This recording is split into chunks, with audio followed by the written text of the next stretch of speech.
Hebu tupatie urahisi wa kufanya kazi na Sofironi, kwa sababu Sofironi naye ana heka bana. Mwanzo mimi nataka kuongea tu ile reality. Wengi wanamkisia vibaya, lakini katika wale mademo ambao nishapatana nao wanapenda kucheka, hawana kibri. Sofironi number 1. So mimi naona Sofironi ana tofauti na wasichana wengine. Okay. Ya ule utupambe wa mtandao, watu wanamebarafu, lakini katika wale mademo ambao wanishaona nao hawana kibri. Hata sasa ina tukakuongea naye, Sofi vipi? Lakini ingekuwa star mwingine angeniambia mimi hii wiki niko na schedule zangu. Unajua kila mmoja anajifeel anavyojifeel. Lakini Sofironi Mungu ambless sana na afikishe mbali sana. Kwa sababu ni mademo ambayo tu unaweza pata njiani akakusmailia tu. Sure. Yeah. Dau lako limepanda sasa kama vile unavyozungumzia sasa hivi. Yeah, ni kubwa dau langu sio dogo. Nasema inategemea na kampuni. Kama kampuni wale ule red card lazima ipande. Yeah, sure. Yeah, ukifanya kazi na Shifa Radio lazima red card ipande. Yeah, siishi kutokana na TikTok. Mimi mwenyewe pia najitegemea.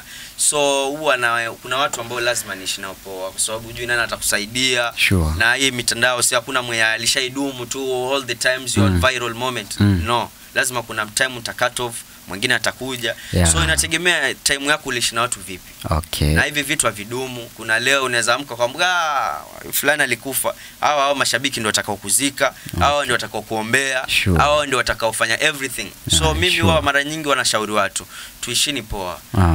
Tusi fake life. Kuna watu wanaumia bro. Kuna watu wanaumia kwenye maisha, lakini as long as ni master lazima watu waoneshe vitu walivyonavyo. Lakini reality ukiwaangalia yale maisha yanaonyesha hana. So mimi wanasema kama wakutembea na mguu acha nitembee tu na mguu. Kama Mungu alinibless yangu ipo, lakini wengi wana fake life. Washikaji kabisa unajua kama wana fake life. Wengi wana fake life sana, wengi. Content creators hao. Wengi sana. Okay, vipo vitu walivyonavyo, lakini 99% wana fake life. Wengi wana fake life, wanaumia najua. Lakini sasa ukiwaangalia na ile life wanayoonyesha, wanasahau kwamba kuna akhera, watu watakufa. Sisi kama wasanii tunasumbuliwa na kitu kimoja. Tunapenda kuonyesha ufahari wa maisha, ila hali si bado tunateseka. Na labda wewe sasa mimi hata nikijionyesha kwamba nateseka, labda kuna mtu nje anatamani kunisaidia, lakini nashikaje iPhone 18, dui ni 18 wala 17. Mtu anakuta mimi nina pesa, lakini reality nasota. Sasa mimi naona tu wasanii wengi Mombasa, Kwale, wapi wana fake life, that message wafikie. Lakini kwako usisahau kwamba Mungu yuko. Mungu yuko, kwa sababu wengi sasa hivi tumesahau kwamba kuna Mungu sababu ya TikTok. Kitambo muone mtu anaongea porojo, ameshiba, ni mzima, hajadungwa pipe yoyote, ni mzima na pumua. Lakini wherever ukifikiria kwamba kuna mwenzio nje anateseka, hata ule mwadziba wa kuonyesha sana zile sifa za kuonyesha vitu ulivyonavyo vya hasadi nyingi, au tuonesha, kwa sababu dunia imejaza watu wa hasadi. Kweli. Wherever ukionyesha kitu chako hivi, kuna mwingine hana na kitamani. Tayari ni hasadi hiyo.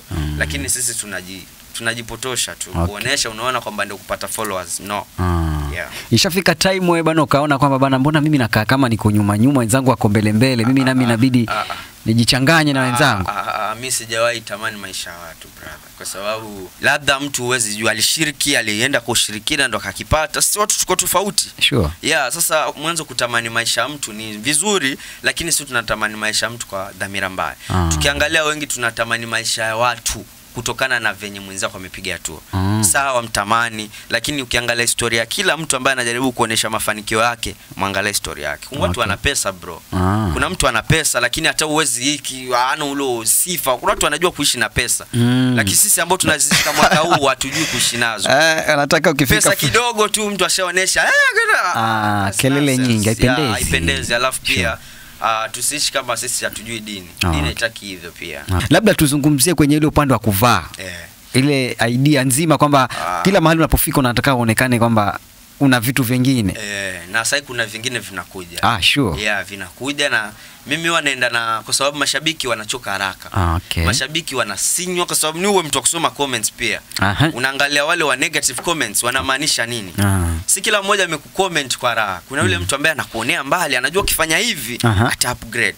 My content is nice. Sijaona Mrs. change content. Kwa sababu sasa hata nikichange tengia kwenye mapenzi, tengia kwenye ngono, nitaonesha watu wakati mimi by the way kama hujachunguza kaka Isa, mimi ndimi content creator pekee hapa Mombasa, na kama yupo ajitokeze, mwenye ambaye naangaliwa na watoto sana. Sana. So mimi nishaiva topaka na watu wa bet, watu wa pombe, wanataka ni advert. Hizo vitu, lakini nilikataa. Sio kwamba sina njaa, nina njaa kibao, lakini nilikataa kwa sababu gani? Influence. Mimi si advert tarabu, mimi I can't. Hiyo ni live nasema. Sipendi ku advert vitu vya usharati. Kwa sababu behind the camera nina influence. Nina watoto wadogo wananiangalia. Leo hii ninawatangazia muondo bane ni hivyo, nyumba mbovu hapo, tupana ya moto hapo. What? Hivi vitu vinabaki mtandaoni brother.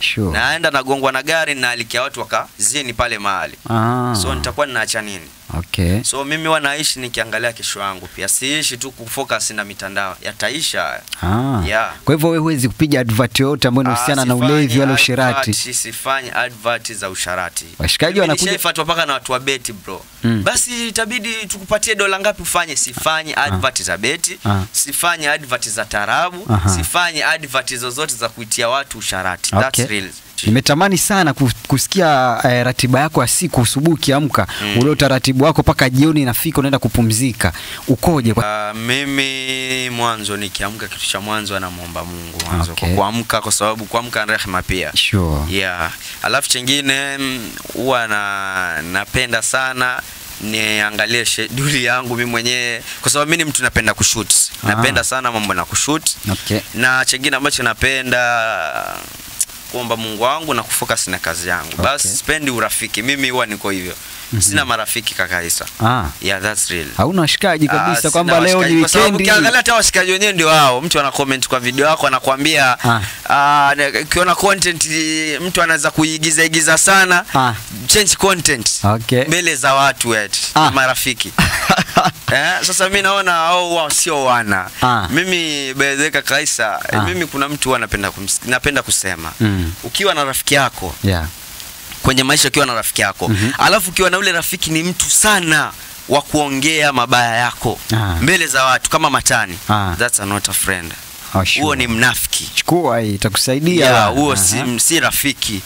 Marafiki kawaida huwa si watu wa kubabajupa, si muongeaji rafiki. Rafiki yule mtu atakuita kando, bro, kile kitu umekifanya si kizuri. Na wewe mwenyewe kama mtu akubadilika tutamwambia bro nakuelewa. Lakini ule mtu wa kwamba anaongea pate CV kwa watu kwamba yeye ni mwema kuliko wewe, kwangu unaipeana kwa watu. Ukiwa na rafiki yako, alafu ukiwa rafiki ni mtu wa kukurekebisha, lakini kukurekebisha mbele za watu, huo ni msela mavi. Yeah, kwa sababu you always respect your friend. Whenever ukiwa na urafiki na mtu, mpe heshima. Heshima ndio itadumisha urafiki. Lakini mimi toka nianze urafiki na watu sijawahi dhalilisha rafiki yangu. Sijawahi enda kwa sehemu nikaongea mtu. Na kama yupo Mungu atanisamehe. Lakini ushakutana na marafiki kabisa na kudhalilisha mbele ya watu kabisa. Yeah, naweza sema mtu. Leo nasema mtu. Kuna mwana juzi alicomment kwa video yangu. Alicomment, kuna dogo, unajua mimi ni mtu napendwa. Ile really. Mimi ni mtu ambaye unaweza pata scroll na kuna Madundo Junior. Nadhani ushaipatana nazo nyingi. Hata mimi nilikuwa nikuuliza hilo swali. Kwa sababu naona vijana kama wanafuata nyayo zako hivi kabisa. Si kwamba content yangu kila mmoja anaigiza. Mbona wako panye na nimefika mimi. It's because of love. Lakini sisi content creator wa Kwale, Mombasa, wapi tuna ile hasadi. Mwenzangu yuko mbele. Mwenzangu pale ninapofika mimi, kuna watu hawezi fika. Ukawa na mimi alhamdulillah, mimi napendwa na watu tofauti wakubwa. Naangaliwa na watu wengi. Wale watu wanaoniangalia ni wakubwa kuliko yale ninayoyafanya. True. Umeona? Sasa kama mtu kama wakili anatulia anaangalia kitu changu, watu kama kina Abdulswamad wanatulia wanaangalia video yangu, who am I? Ama brand. Umeona? Lakini kuna watu wanaumia na ile hatua mimi napiga. Watu wanaumia sana. Wanaumia. Washikaji wanakunja yani. Sasa unapata pale nje kuna watu wengi wanaangalia video zangu, watoto wanaigiza kile ninachokifanya. Ni mapenzi jamani. Kama mtu anajiamini, mtu naigize kama yeye. Anatafute watu wawalipe, wamuigizie, apate hiyo brand ya kupendwa. Ushamcheki Madundo Junior? Wengi. Watu ni wengi wananigizia. It's because of love. It's not about kitu changu ni rahisi. Ni kwa sababu ile love watu walionayo kwangu mimi. Nimeona sana kuna yule dogo ambaye nafikiri anatoka Kwale ambaye anajiita Madundo Junior. Nimeona watu wengi sana wakimposti sana. Alafu comments pale nikizipitia naona kila mmoja anajaribu kukutagi pale, kukutagi. Kuna namna yote labda pengine tumejaribu kumtafuta yule dogo? Yule ni mwana mwanzo. Alafu mimi huwa si yule mtu wa hasadi kwamba mbona unafanya kitu fulani. Mimi naamini kitu kimoja brother, riziki ya mwenzio huwezi ziba. Kuna kama Diamond feki, kuna Rayvanny feki, kuna Mbosso feki. Hakuna siku utamuona Mbosso anatengeza nyimbo, mbona mnatumia nyimbo yangu? Mbona mnatumia? Hakuna. Kila mmoja anaamini riziki iko kwa, yani riziki yake iko kwangu. Yeah, sure. Sasa labda hata namuona sasa ameanza kupata matangazo madogo madogo. That's real. That's good. Lakini unapata mtu akigiza kitu chake, bro acha hicho. Mbona anagiza kitu kama changu? Hamna. Kila mmoja na safari yake ya maisha. Labda utakufa yeye atakiendeleza. That's good.